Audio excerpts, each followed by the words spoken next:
Hello friend, नमस्ते, प्रणाम। मैं संजय निषाद आप सभी का स्वागत करती हूँ ललिता देवी लोकगीत और सीमा संजय ब्लॉग पे, संजय निषाद ऑफिशियल पे। क्या करूँ, मैं बहुत थक गई। ये दोनों शादी करने वाली हैं। अब मैं क्या करूँ, आप लोग कमेंट करके ज़रूर बताना। गाँव बहनी विवाह गीत लाई है लड़का के शादी के गीत।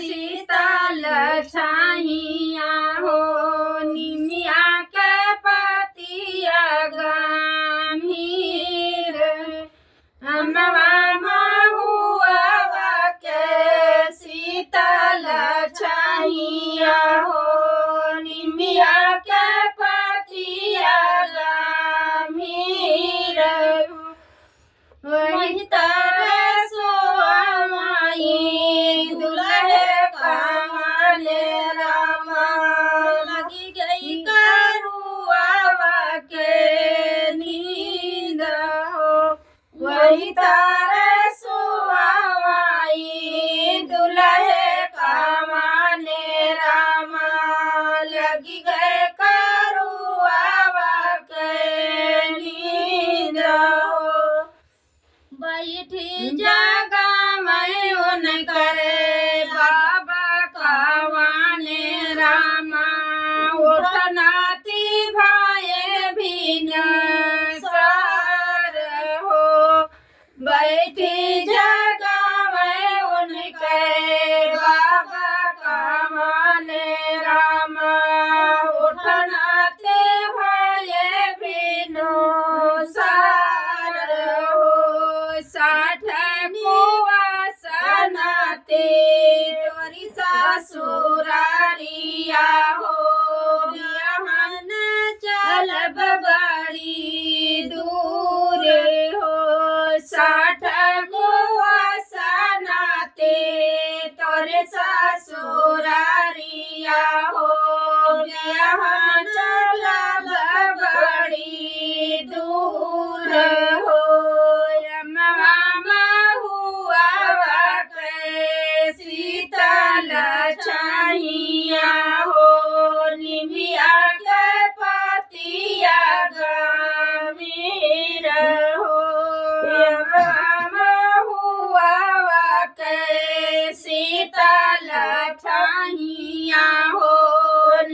दुल्हा पाई गवैया गटई गवाई।